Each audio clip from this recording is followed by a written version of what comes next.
Hi guys, for today's video isang Audi A4 ang ating gagawin. Isang information display screen at ang isang gauge ang ating gagawin ngayon guys. So papakita ko rin kung paano ko to binaklas itong mga panel. So meron tayong dalawang plastic na pang tuklap dyan sa panel at isang 8mm socket wrench. So kailangan din natin ng panungkit para dito sa may bandang kaliwa.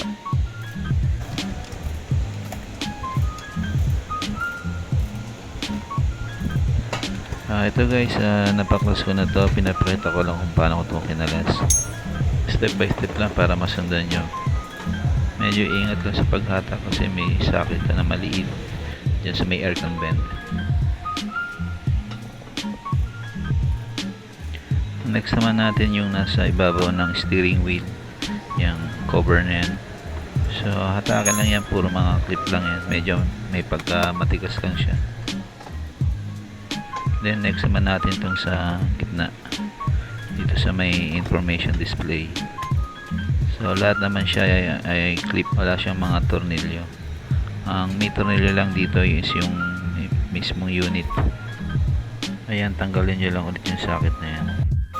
So ayan, may apat na T20 tornilyo dyan sa may unit. Ayun, so tanggalin na rin natin yung socket, pero yan natanggal ko na. So ito yung socket nya guys. Ayan yung socket nya. So pipindutin nyo lang dyan para makalas. Tapos dito naman sa cluster gauge, may 8mm bolt dito na tatlo. Dalawa sa ibabaw, isa sa ilalim.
Ganda ng kulay.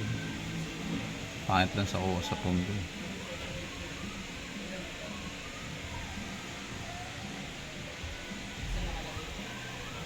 Ayos na. Good. Orange talaga siya, no? May ganung kulay sa pundo. Tingnan natin ang ilaw. Ayun, no? Orange talaga yan, tsaka gray.